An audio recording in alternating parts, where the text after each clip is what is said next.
Alright, are we live?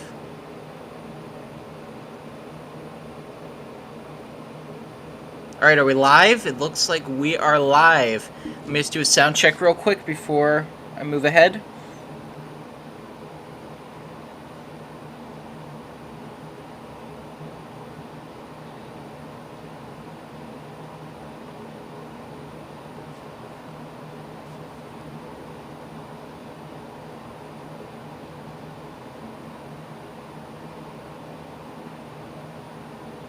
Alright, looks like my sound check is good. Alright, I just want to post about this a couple of my social medias before I move ahead.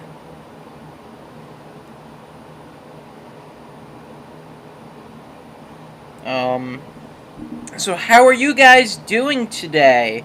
This is the return of the Pop Culture Podcast. I am super excited to be with you guys here today. I have not done one of these in a while, and I'm actually super excited to do one of these with you guys. I am so excited. Let me just post about this real quick.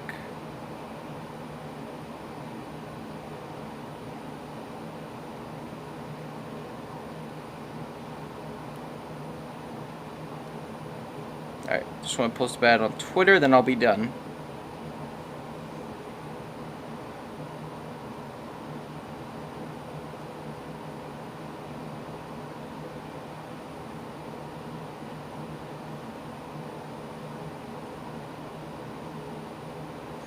Alright, let me just check this, and then we'll be good.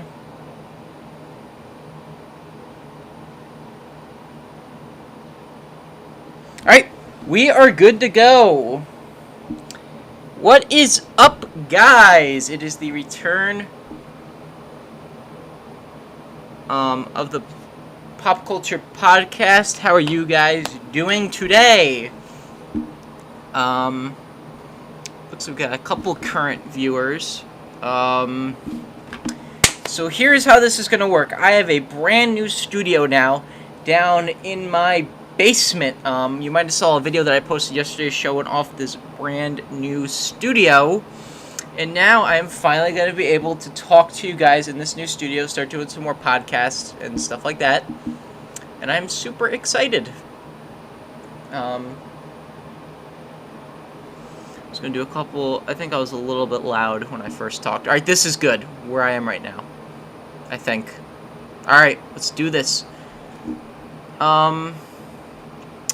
So I'm going to show you. Okay, so good thing I'm on this because I got to pause this website because I don't want any videos playing while I show this website so I don't get copyright striked.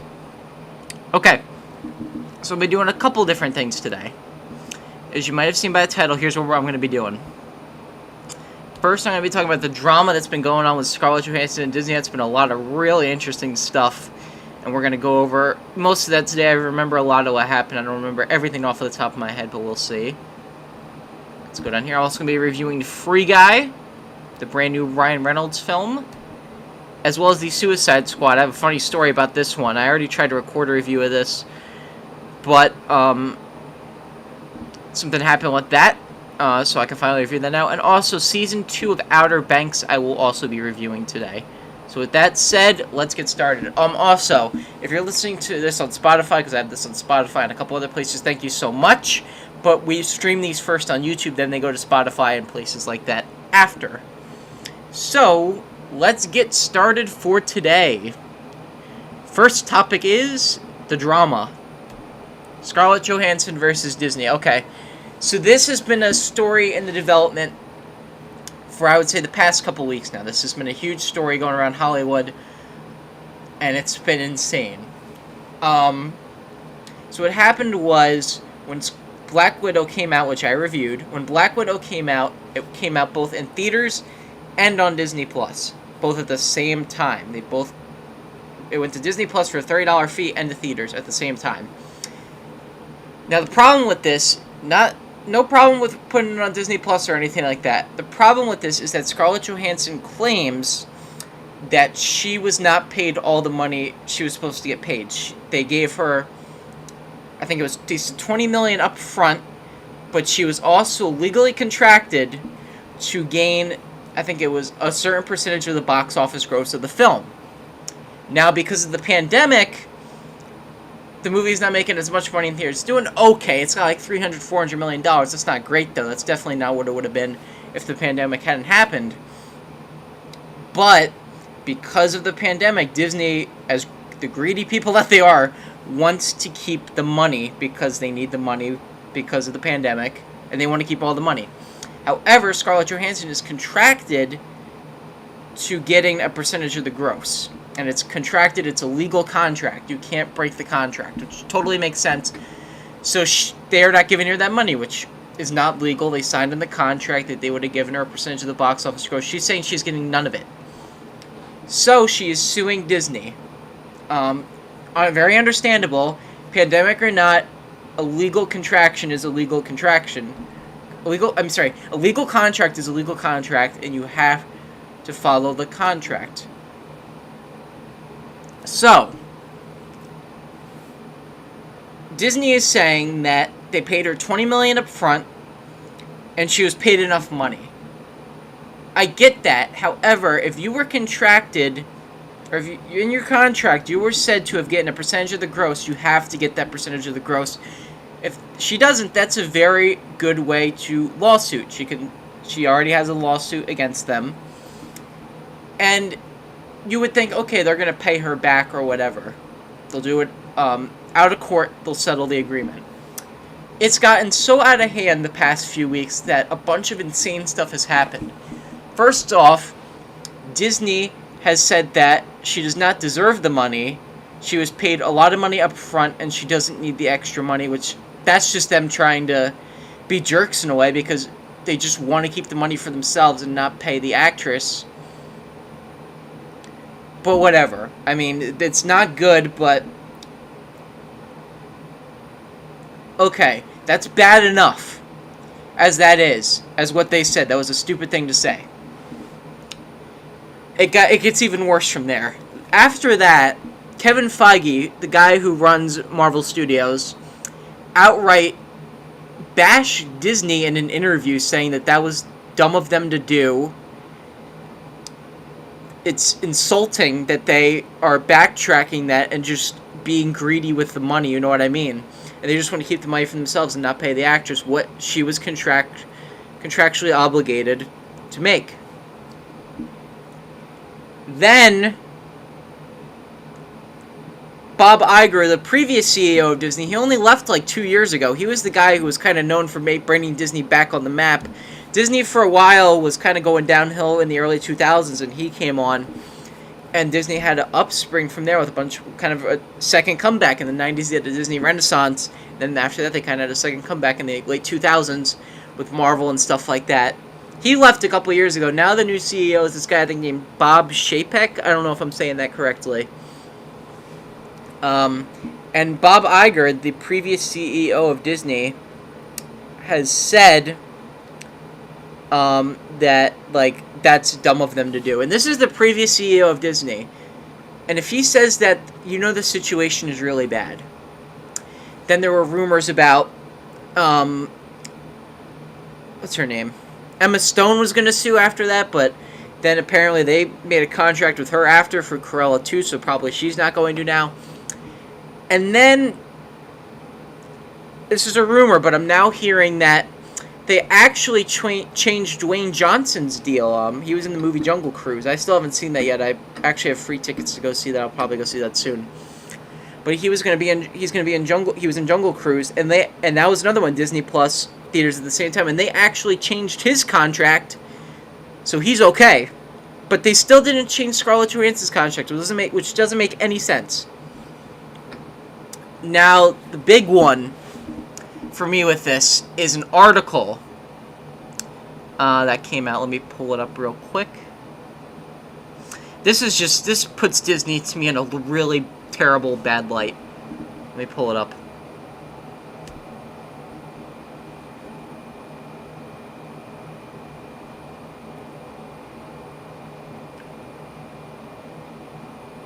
Okay, here we go. So SAG, if you guys don't know what SAG is, it's basically, let me see if I'm on the right thing. Okay. SAG is basically like what, like, kind of like an actor's, like the company that I guess they work for to get them employed and stuff. So they're a reasonable source. It's not like just like some like source out there, like some fake source. This is a really reasonable source, and what they say is probably true. Now, the president of SAG had this to say. Disney using gender-shaming and bullying tactics over Scarlett Johansson lawsuit. This is insane to me. I mean, this puts Disney in a really bad light. I don't know how they're going to come back. It's going to... Shang-Chi next month and stuff like that. I don't know how Disney's going to come back from this, though. This is really bad. Especially because the guy, the president of SAG, is the person who said this. So it's a reasonable source, and he's claiming that they're using gender-shaming and bullying tactics over her. Let's read this article. Gabrielle Katrine... sorry if I butchered this name. Gabriella Cartis, that's what I'm going to say, additionally commended the Black Widow star for shining a white-hot spotlight on the improper shifts and compensation that companies are attempting to slip by talent as distribution models change in the pandemic. Let's read what this says. I don't want to play this video. Let me just pause this.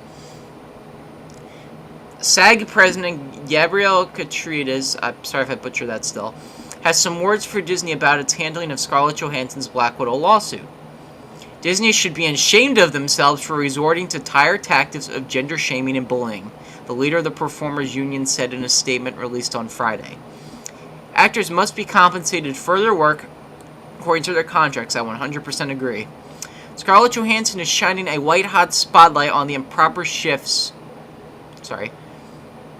What was I? In compensation that companies are attempting to slip by talent as distribution models change. Alright, down here. She added, nobody in any field of work should fall victim to surprise reductions in expected compensation. It is unreasonable and unjust. Disney and other content companies are doing very well and can certainly live up to their obligations to compensate the performers whose art and artistry are responsible for their corporation's profits. Now, I agree with what she's saying. I think if you are any actor, male or female, or doesn't matter, any gender, any race, any actor should in a legal contract should be paid the amount they were told to be paid. It doesn't matter if, like Disney said already right here. It actually says it right here. The release of Black Widow on Disney Plus Premier Access has significantly enhanced her ability to earn additional compensation on top of the $20 million she has received to date. Now, any actor, any race, gender, anything like that, any actor, if you were in a contractual obligation to get paid the money you are going to get paid, even if you're already paid up front and if you still had your contract, they were going to get paid additional money, you should get paid for that, and it's a very good reason to sue. It's a very good reason to sue the company that made the movie that you were working with. I think that is a very fair point.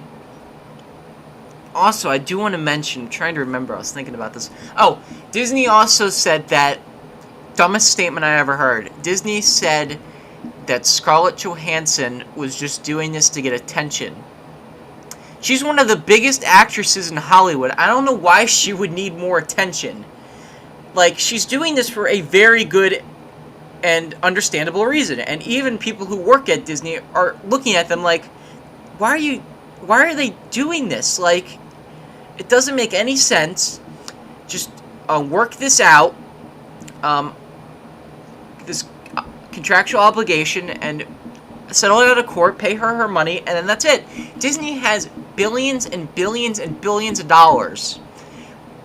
Like, a movie for them bombing is like them losing peanuts. Like, if a movie for them lost $100 million, it's like them losing peanuts. Disney has so much money. It doesn't make sense to me why they wouldn't pay her back. It's just, It's really stupid to me and just dumb and really sad that they are backtracking this and trying to make them look good and her look evil when it's actually kind of the opposite. I think that's really terrible for them to be doing right now. Looking to see how long we've been live. I think this is ridiculous. Oh, sorry, wrong thing. I just think this whole thing is insane. I don't know why they're doing what they're doing. I just wanted to talk about this real quick before I get into my reviews. I think this is sad, what's going on with this. I think Disney needs to be more reasonable. I think they need to pay her money. I think she is absolutely entitled to suing them and getting that money back. And now they're saying that she's not even going to work with Disney anymore because she's suing them. She will no longer be involved with Disney. And I think she was going to be producing the Tower of Terror movie. So she's not doing that anymore. I think it's really sad what's been going on with this. I hope for her the best and what happens with this. To be fair, she was just cast in Wes Anderson's new movie, which has an all-star cast, so good for her. I hope she's still able to get a lot of work off of this. I hope a lot of people still work with her, because, just let me say this, Hollywood is never your friend. As much as Hollywood might try to appeal to you in certain ways, Hollywood is never your friend. They always look for the money. They will do anything they can, good or bad, just to protect their money and their will. Just so you guys know that, I do want to put that out there. I mean, it's really sad what's happening with this, but Hollywood's been doing that for years and years, and I think it's really sad what's been happening with this whole situation. Anyway, I don't want to talk about this much longer. I just want to get that out of the way because I haven't talked about that yet in any of my videos. Now we're going to get on to some reviews. So my first review for today, I'm going to be doing three reviews. I'm going to be doing Free Guy, The Suicide Squad, Outer Banks Season 2. I'm going to start with Free Guy because that was the newest thing released, and I'm going to go backwards. Suicide Squad came out August 6th, Outer Banks July 30th. So I'm actually going to go backwards. Alright, let's talk about Free Guy. Free Guy was a film that I felt looked intriguing. From the trailers, I was like, okay, this might not be great, but it at least looks intriguing. But it seemed like one of those movies that had a cool concept that just wasn't going to materialize. There's a lot of movies like that. There's stuff like... Whoa, what's that movie? There's so many movies that come out that have so much potential and they just end up being terrible. One that comes to mind are a lot of video game movies. I remember when Warcraft was coming out, a lot of the trailers for that looked really cool, and the movie ended up being like really sucking, and it just wasn't that great. Not really that great of a movie. I kind of hated it. I did not like that movie at all. That was a great example. Another great example would be, I'm trying to think of one.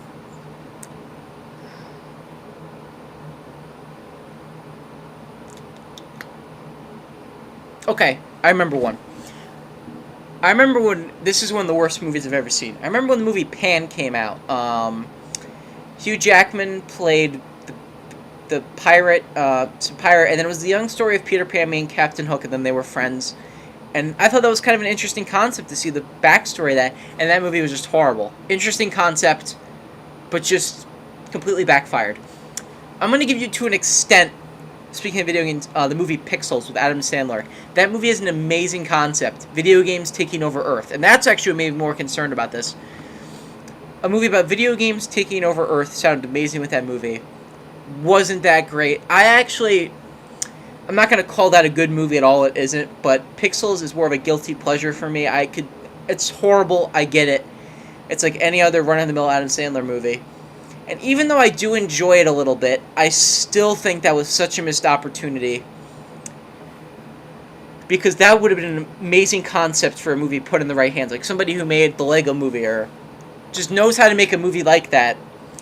Which is completely satirical and is like... It would have been the cool like 80s action film done in that style with that. I think that could have been an amazing movie. But we got what we got instead. I don't think it's as terrible as a movie as some people say it is. But still very disappointing.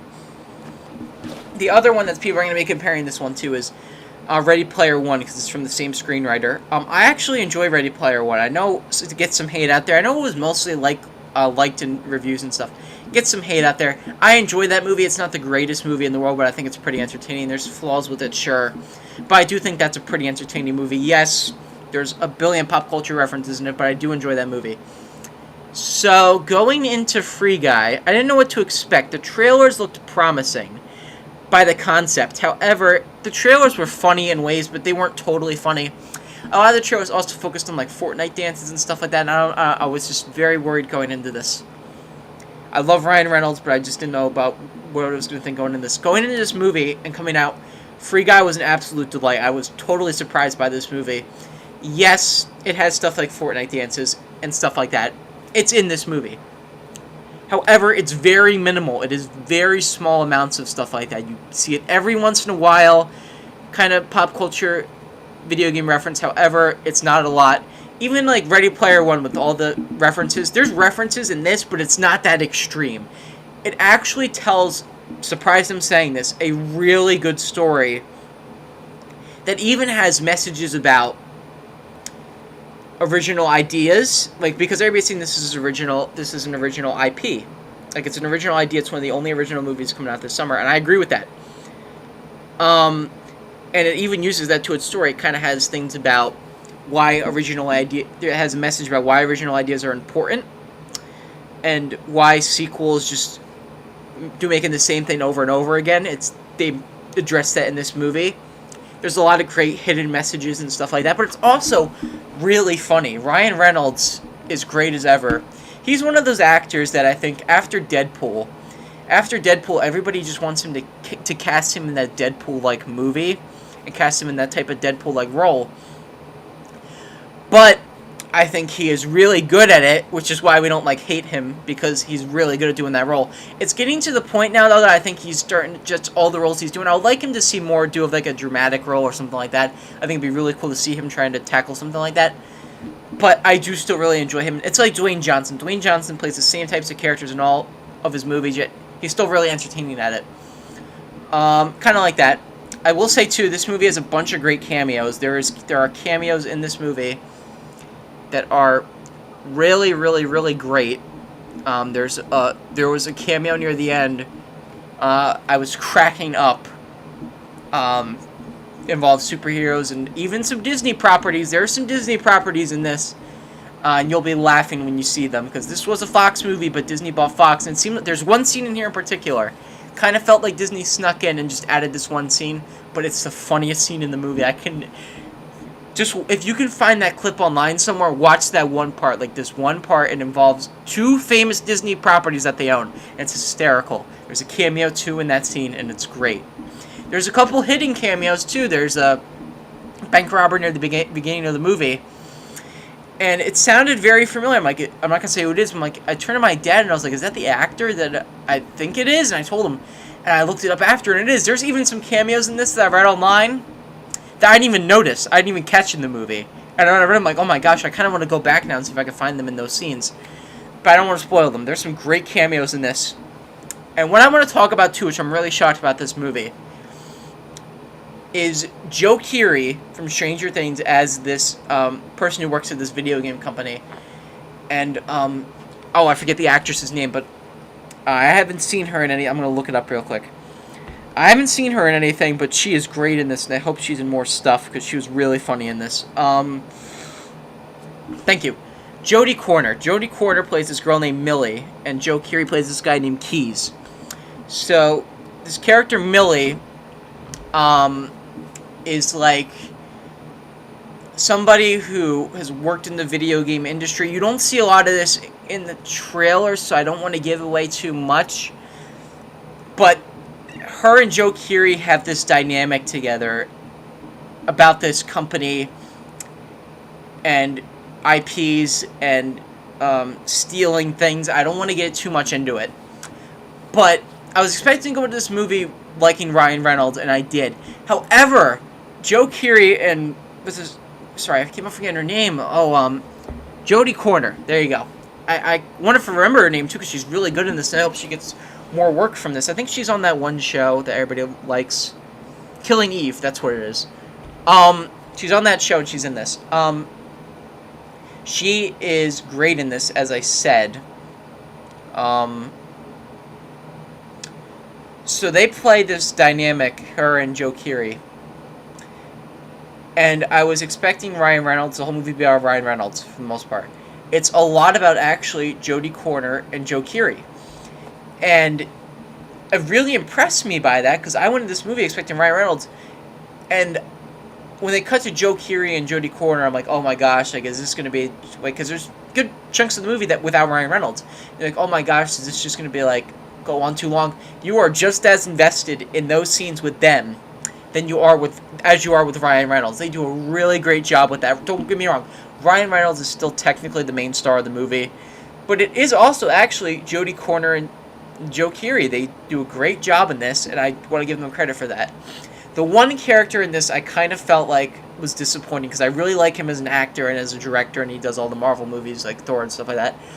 I wasn't a huge fan of Taika Waititi. Now, nothing against him as an actor. He is insane. He is very over the top in this. That's not his fault. I like the way he acted over the top. However, it was some of his line delivery in this that I just felt... not line delivery, it was the lines that they gave him. He does like that whole like, bro, acting cool, Instagram-like guy, and it just wasn't as funny as I think it could have been. I think Taika Waititi is a really talented actor and writer, and I think they could have just given him a little bit better dialogue and stuff like that, but it's not his fault. He's really good in it with his acting. His heavy acts over the top. I just think the lines could have been a lot better. Also, Joe Keery in the movie has this friend. You see him a little bit. Shoot, what's his name?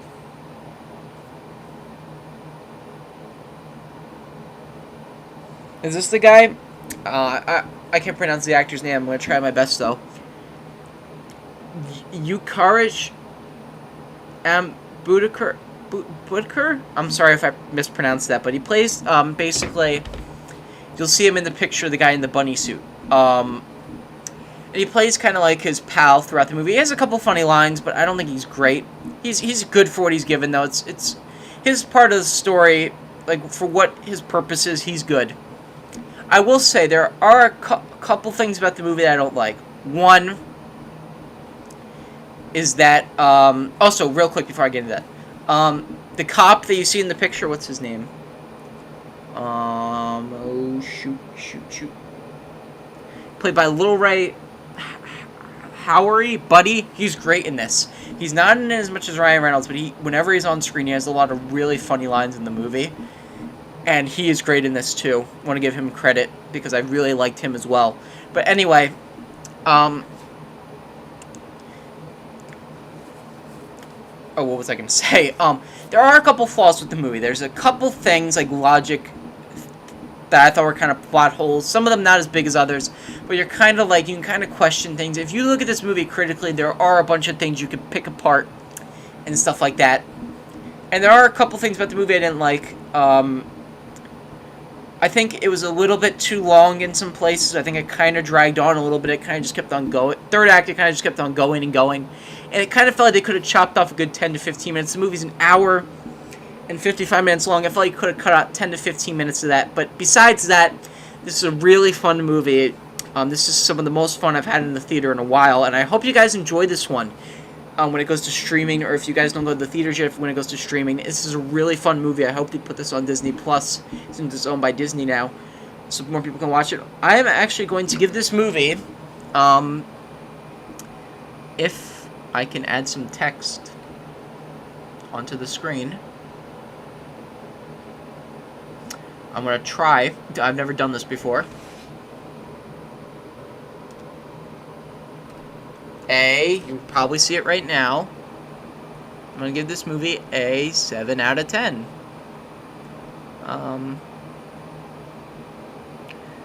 There you go. The movie, I'm going to give Free Guy a 7 out of 10. There you go, I got it right there. I really enjoyed Free Guy. I had a lot of fun with it.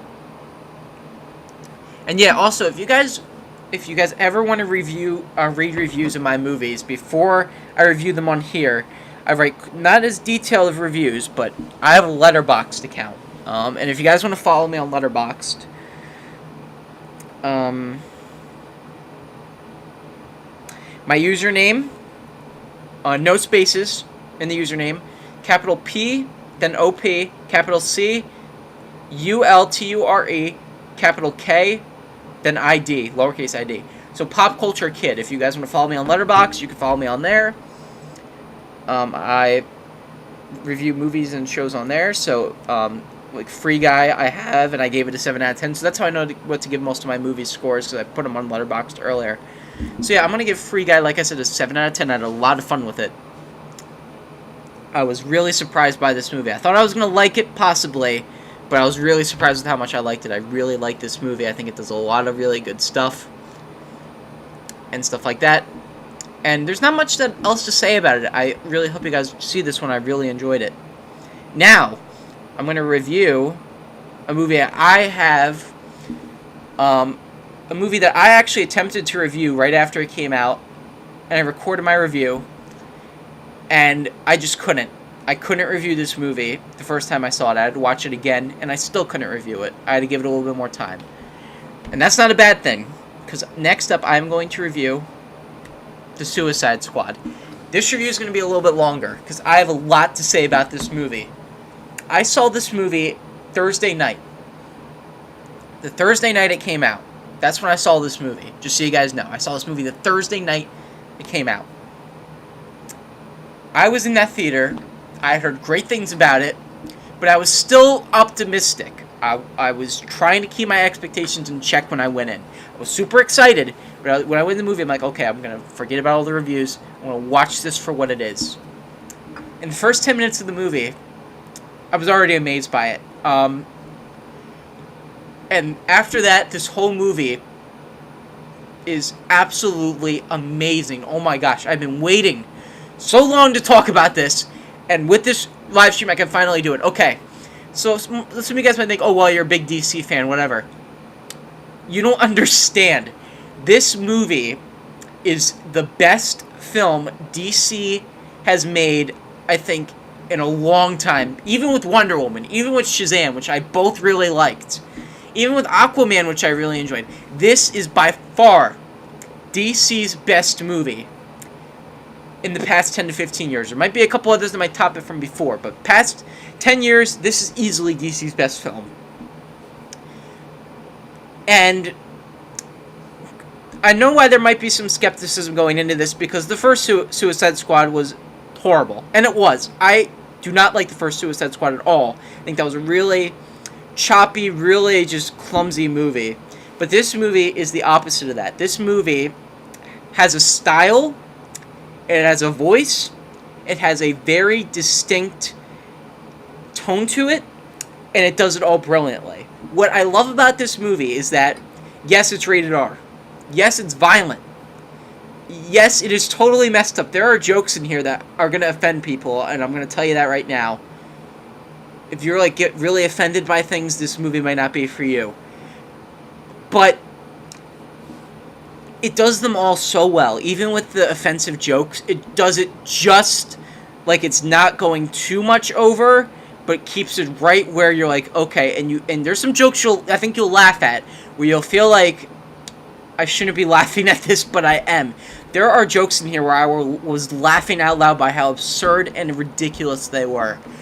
There is, and let me just tell you, this movie is rated R. This movie deserves its R rating. Blood, gore, nudity, graphic conversations, decapitations, heads getting blown off, faces getting blown off. A big starfish, so I don't even want to spoil that, but everybody knows that Starro was in this movie. He's been in the trailers, so that's really not a spoiler, so thank gosh I didn't spoil anything. But I thought for a second I was actually going to spoil something, but something happens with Starro I don't even want to say, so just over-the-top blood, gore, guts. It is insane, but I loved every minute of this movie. It's fast-paced. It goes a mile a minute. It goes for it, 100 miles a minute. It's non-stop, and you never feel bored. The movie just keeps on going and going. There are scenes in this. There's a scene that involves Harley Quinn that you're confused by it at first. There's a really, like, old-fashioned romance movie sort of moment going on, and you don't know where it's going with her. And you feel like it's weird and what's happening. and then it just flips itself on its head. You realize what's going on. This whole movie will set up something. It will go to where you think it's going to go, and then it will flip itself and do something completely different. This movie is insane. For people who, and I was going to make a video about this, but I never did, and I should have. There were like predictions of who people thought were going to die. And a lot of people I thought were going to die, I was correct. However, there is one in particular. I don't want to say who it is, but there is one in particular that I was expecting to die and actually didn't, which I was really shocked by. So there are some interesting. Yes, people die. It's called the Suicide Squad. Some of the members are going to die, but some of them will also live. I think people know that already. But some of the choices that they make are insane. Now I want to talk about some of the characters, though. Idris Elba's Bloodsport. Yes, it does feel like Will Smith's character from the first movie, and they just changed it because they couldn't get Will Smith back. Very similar kind of story with a daughter who doesn't is mad at him because he's in jail and he can't take care of her. Now, in the first Suicide Squad, I thought Will Smith was one of the best parts of the movie. However, I do think they kind of focused too much on the fact that he was doing this for his daughter and stuff like that. They still do that in this movie, however, it's not as focused on. And I think that works better. And also, I'll tell you one thing. This is the first Suicide Squad. What I didn't like about it is that it had 10 to 15 minute introductions for its characters. Went on way too long, 15-minute introductions. This movie says, forget that. We're just going to throw you right into the action. And what this movie is smart at is that it doesn't do what the first one did with all the introductions. It builds its characters throughout the movie while you watch it, and you learn more about them and their backstories and where they came from, and it's really smart in that aspect. This movie was done by James Gunn, who did Guardians of the Galaxy and Guardians of the Galaxy 2, and he knows how to make a movie about a bunch of unknown characters besides Harley Quinn and Rick Flag and Captain Boomerang, who are already in the previous movies. Pretty much everybody else is and Amanda Waller. Pretty much everybody else is new, and he knows how to take these obscure characters and make a great movie with them. He knows how to write stuff like that. He knows how to make you care about these really weird and messed up heroes, and he does a great job with that. Idris Elba, like I said, is great. John Cena, man, he is the most unhinged in this movie. He will kill people he will do whatever he can to protect his world. He will kill people left and right. He's great in this, though. He's like that, they even say it in the shows, he's kind of like just a jerky, messed up version of Captain America. He's just like that old 40s, like, pulp hero. He is insane in this. I have not been a fan of John Cena as an actor. This is the first movie I really liked him as an actor, and he's great in this. He has one of the funniest lines in the movie. Messed up, but it's funny. Harley Quinn, I do want to talk about. Harley Quinn, I really liked in the first Suicide Squad. She was the best part of that movie. I was not a fan of Birds of Prey, but I like her in it. I really like Margot Robbie as Harley Quinn. And this movie is by far the best Harley Quinn has ever been in a movie. She is insane in this. She will do something you think is going to go one way. She'll flip that, and she'll go another way you did not expect. She's insane in this movie. I think this is the best she's ever been. Yes, she is a supporting character. She's not the main character of the movie. But she is really great in it, all the scenes that she gets. Rick Flag. In the first Suicide Squad, I thought Kinnaman as Rick Flag was horrible. He had some of the worst lines in the movie. And when I found out they were going to bring him back for this, I'm like, really, dude? Like, they're going to bring him back? And he is so much better in this. His lines are better. Still kind of that same kind of delivery in the first movie, but his lines are better. The way he, I think, kind of says... He had some of the worst lines in the first movie. If you've ever seen the first Suicide Squad, he has some horrible, horrible lines. It's kind of come in the memes online. He's great in this. Unlike the first Suicide Squad, his lines work. They're delivered well. They're timed well. And stuff like that. Basically what I'm saying is that this movie is what the first Suicide Squad should have been. Now I'm going to talk about the most surprising character of the movie to me. Because I didn't think I was going to like this character at all. Ratcatcher 2. Ratcatcher 2 is basically the heart and soul of the movie, and I read a review about that. I'm like, really? I've never even heard of this. That just seems like a weird character to do that with, and I didn't really know what I was going to think going in after hearing that, but she is really great in this. The actress who plays her, I forget her name, but she is great in this. She has a lot of really good lines. She has a couple great lines with King Shark in the movie, who I'm going to talk about in a little bit, but she is great in this, and I really think that a lot of people are going to be, that's going to be the standout character for a lot of people when people see this. And please, this movie's bombing. Nobody's seeing it. I can understand why not in theaters, but please, if you have HBO Max, give this movie a shot. It's dark, it's violent, but if you don't like it after a while, turn it off. I actually, when I walked out of this movie at the theater, I told my dad, I said, I don't know how people are going to react to this. I mean, I loved it with how weird and absurd it was, but I just don't know how general audiences are going to react to this movie. And that's what seems like happening. Nobody's really giving it a lot of attention, and that's really sad because I think this movie deserves a lot more than what it's been getting credit for. I agree with the 90% on Rotten Tomatoes. I think I agree with what a lot of the critics are saying, but just audiences haven't been into this one. I think it, and I understand why it's a very out there and weird movie, but I would just say give it a chance if you haven't seen it. Just try to give it a chance, and hopefully you'll enjoy it. There are some insane, crazy moments in it and stuff like that, but hope people enjoy this one. So actually, next I'm going to move on to Polka Dot Man. Polka Dot Man is another one I was like, I thought he was going to be the comic relief, and he is. But I liked him a lot more than I thought. I thought he was just going to be okay. He's actually really funny in this.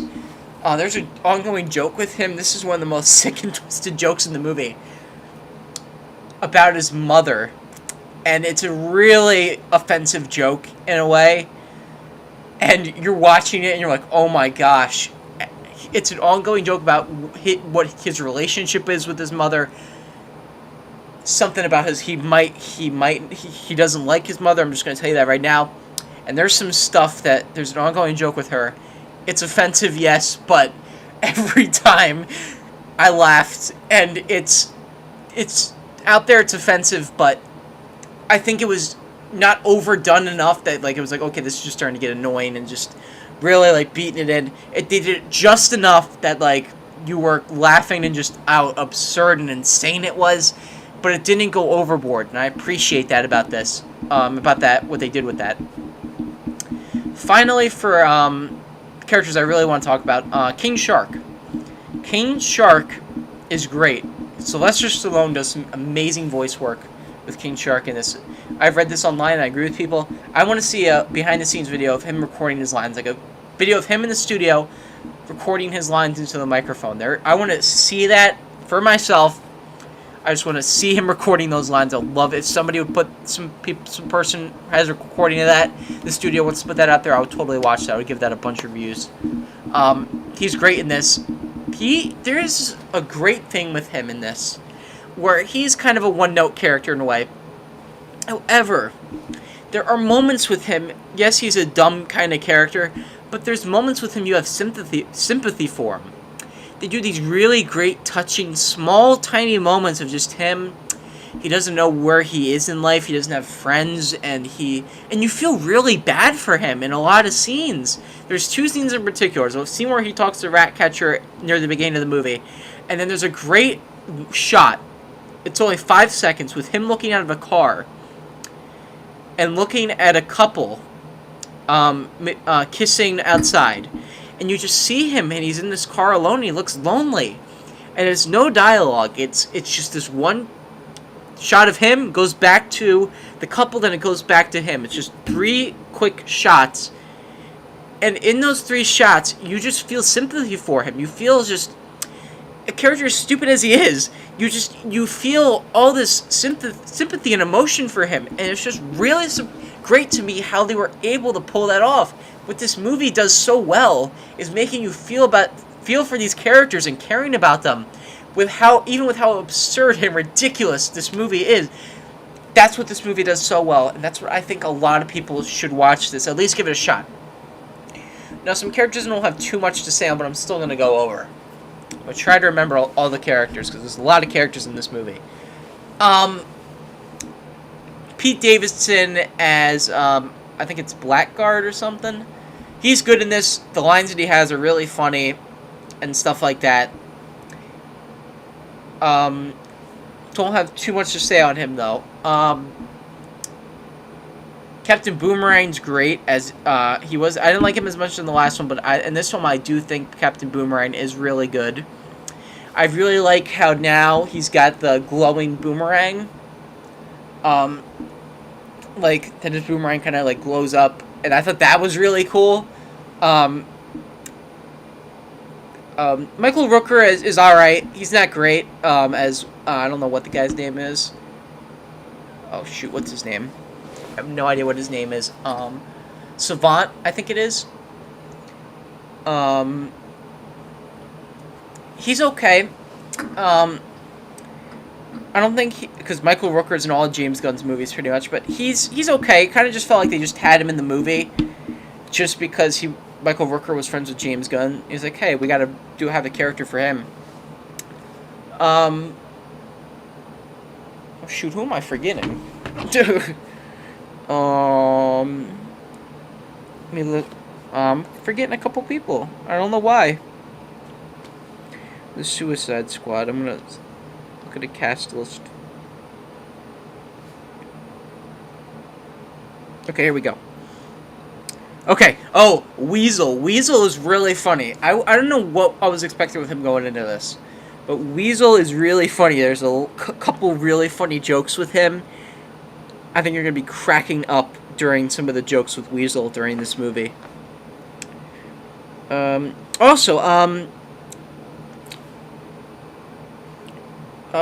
Something Erosa, woman who has a gun you kind of see in the trailers, played by the woman from the New Mutants. Kind of has this gun. I will tell you, technically, I don't want to spoil anything. I'm not going to give it away, but she's all right, not great. Went over Blackguard. TDK, played by Nathan Fillion, again, kind of character they felt like, alright, James Gunn has Nathan Fillion in pretty much all of his movies. Let's give him a role. TDK, alright. Had a couple funny moments in there that I thought were funny. Javelin, played by a YouTuber, Flua Laborg, right? Or Flua Laborg, I think that's his name. Sorry if I mispronounced that. He's funny in this. There's a couple really funny gags and jokes with him that I really liked. He's, like I said, a YouTube, like, not the greatest actor. He is a YouTuber. I mean, he's not the greatest actor, but he has a couple really funny lines and jokes in it that I thought were really good. Okay, Mongol. Mongol, not that great. Don't have much to say about her. Alright, now the Thinker. Thinker's actually the villain of the movie. Now, one thing I do want to talk about. The villains in the movie are not that great. He has a whole crew, and they're not that great. They're very generic villains. However, I can't count that as a flaw, because with what they're given and their purpose in the movie, they work totally fine. It's just, they are generic, yes, but for the purpose they're given in the movie, they work totally fine. I can't count that as a flaw for this movie. And I was totally entertained throughout the whole movie, so... Now, Amanda Waller. Alright, I've been waiting to talk about this one. Amanda Waller is insane in this. There are scenes with her, you're going to be like, dang, oh my gosh. She is great in this. I loved her in the first Suicide Squad, too. She was one of the better parts of that movie, too. And she's even better in this. She is angry, aggressive, insane. And she's just the person who just stands behind the computer the whole time and just monitors them. And there's something with her and Bloodsport in this movie. And she's going to do something about Bloodsport, and you're just like, dang, it is insane the lengths she'll go to get what she wants. She is great in this. She plays that really insane, like, I don't know if I should like this person or not role. And there's things that happen with her also I can't talk about, but I have to talk about spoilers about this movie one day. I might do that in another live stream because there's a lot to talk about with this movie. Alright, I kind of want to wrap this up because I still also we've been going on for almost 50 minutes. I want to make this an hour, and I also have one more thing to talk about. But the Suicide Squad, man, watch this movie if you can. If you can't watch the whole thing, I get it. There's some crazy, insane moments in it, but still. Also, Starro, I really liked. They're making him the villain of the movie too. He's a Justice League villain, but I think he works better as a villain here because he's such an... I don't think in a Justice League movie he wouldn't work as the villain to me. He's just too, like, ridiculous in a way. But for a movie like this where a movie's so ridiculous, he works perfectly in this. I don't really have anything else to say besides that. If you haven't seen this movie yet, give it a shot at least. If you can't watch the whole movie, it's too grotesque. I get it. It's fine. But try to give it a shot. It's one of the funniest movies I've seen this year. I cracked up the whole time. This is easily this is the type of movie DC should be making. It's bold. It's the director's vision. One of the reasons I'm shocked with this movie too is that there's no studio interference. It feels like with this, the whole movie feels like James Gunn's movie. It's insane. It's awkward, and it does it in all the right places. DC, quick message. I know you're probably not listening to this because I'm a small channel, but do more stuff like this. Please just start doing more movies and shows like this. Not even has to be as dark as this. Just start doing more creator-driven movies. And I think that's what they've been doing more of recently. If you can do more stuff like Joker in this, do more stuff like this. This is where you succeed with your movies. I cannot believe I'm going to do this. You might just think I'm doing this because I gave this movie such a positive review, but I actually gave the movie this score when I wrote my original review, and this is the first time I think I've ever given a movie this score on this channel. You got that right. I cannot believe I am doing this. The Suicide Squad gets a 10 out of 10. I have never given a movie, I think, that high of a score on this channel. This movie is great. If you have not seen it, please watch it. There is so much great stuff in this movie. Give this movie a shot. If you can't watch it, I get it. But, man, try. Even if you can't get through it, I get it. But try to give it a chance. It's so insane, and it's so good. Give this movie a shot. I hope more people start watching and discovering this movie. This is some of the most fun I've had in a theater all year. Alright.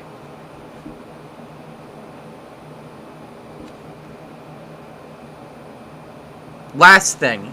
So, right now I'm going to be reviewing a show that I never even reviewed the first season of, and I did see the first season, Outer Banks Season 2. And I want to talk about this one for a very interesting reason. So I saw Season 1 when it came out. Didn't review it.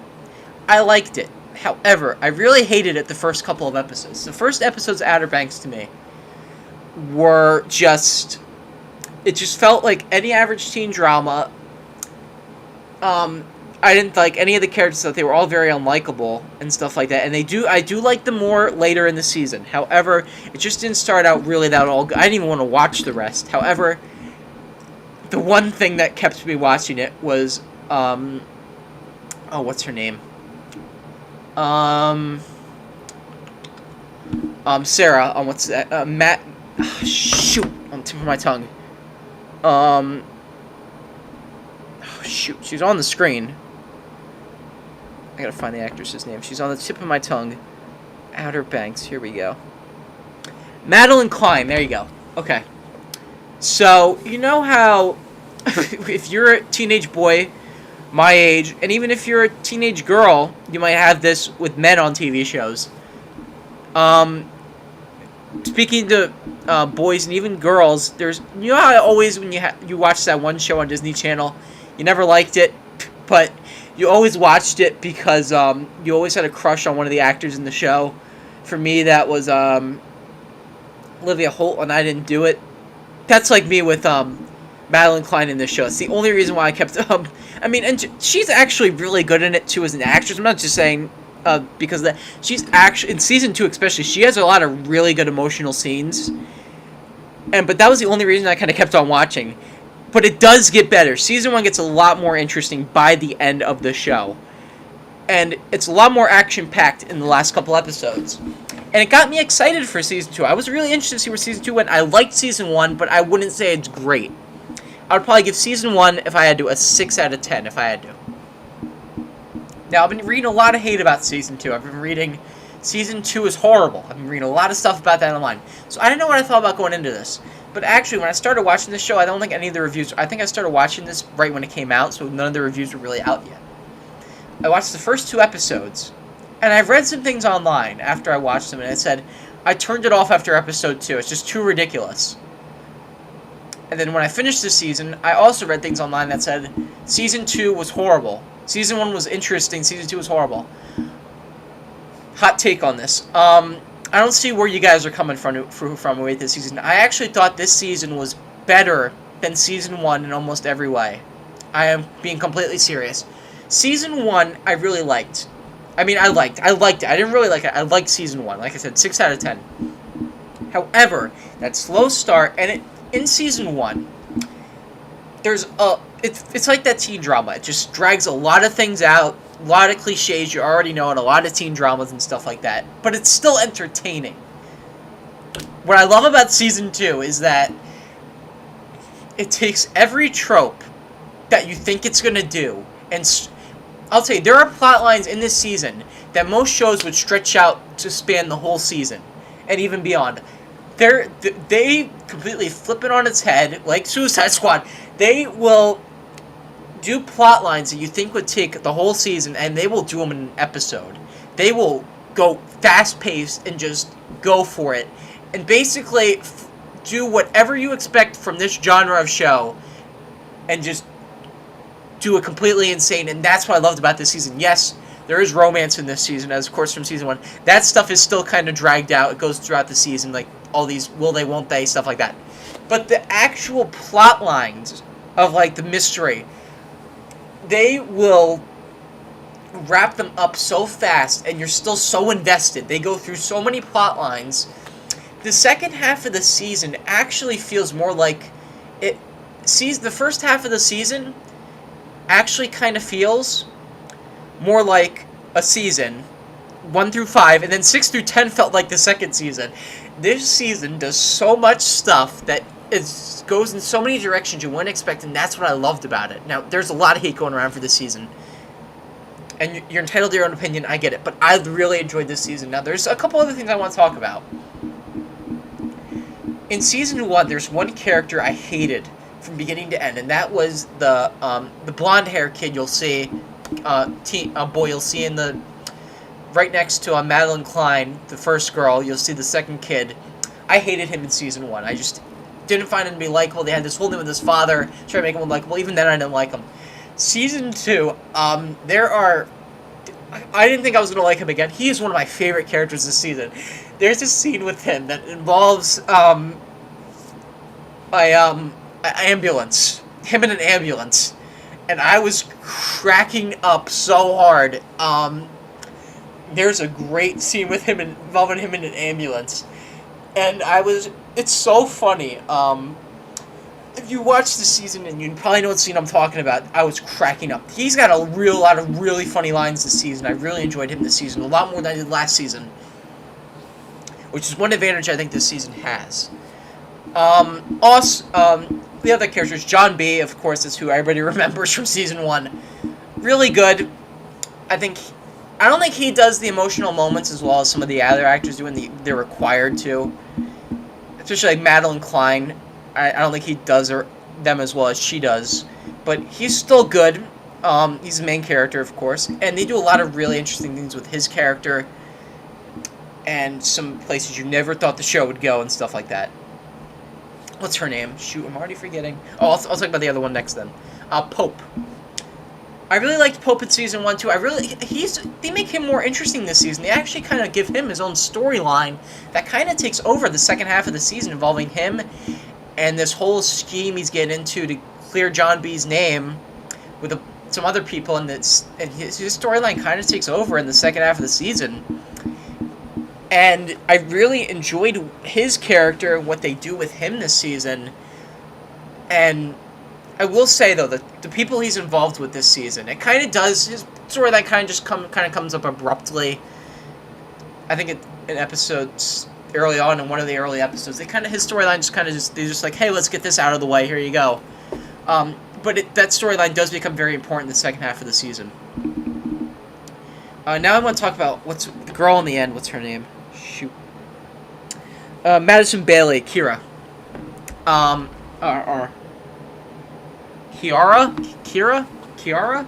She's good in this too. I don't think she's as great as like Madeline Klein or even the other three, but she's still good in this. There's this whole thing with Pope now.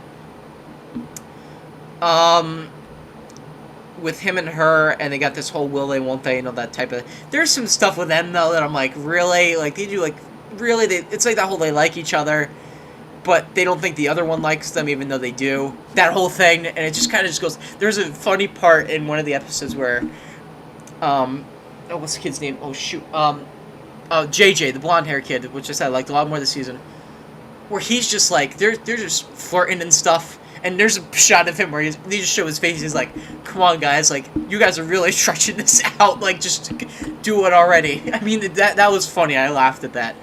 And he doesn't even say. You could just see the look on his face. And I really laughed at that. Oh, that was funny. I will say, too,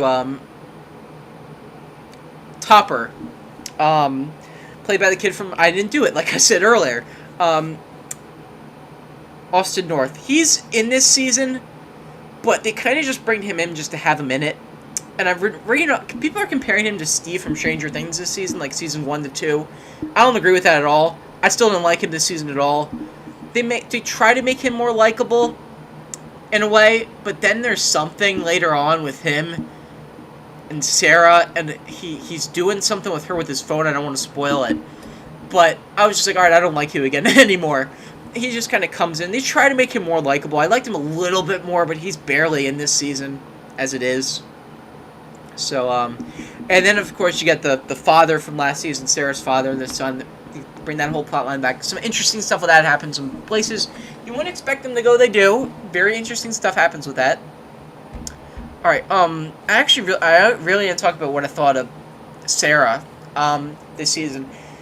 Like I said, I think Madeline Klein does a lot of really good dramatic acting this season. There's a lot of moments I think where she has to like cry or be emotional during a scene. And I think she pulls it off really well while not like going like too far with it. So I think she was really good this season. And overall, I don't get what people are hating this season for. I really enjoyed it. I think people now are like, oh well, the romance or whatever, like it's not as big as it was. But I like the story. I like the action. And this season really delivered on that. I really don't have... There are complaints, yes. A lot of stuff happens. And it does feel like a little bit too much, but I don't... It always kept me engaged, so I can't really fault it for that, and you're always invested. And there are a couple things... Also, just some of these kids are stupid. They will scream out something, and they will just... completely ruin their plan just by screaming something out on purpose. There's some dumb things that they do this season. There's a scene that involves a sewer drain. They're spying on someone, and then one of them is angry at the person they're spying on, so he just yells at them and ruins the mission. They do some dumb things, and they do that in season 1 too. But I really enjoyed this season. I liked it a lot more than I did season 1 actually, and I'm interested with the ending and the end, kind of the end credit scene in a way that they kind of have an extra scene. After the last scene, they have a kind of end credit like scene. And with that, I'm like, I don't want to spoil anything, but I'm like, oh my gosh, I want to know where they're going to go with this next season. I really liked this season. I really enjoyed it. I don't have that much else to say. But, oh, one more thing. Oh, what's her name? There's this new girl that they bring in. Shoot, what's her name? They bring in this new girl this season.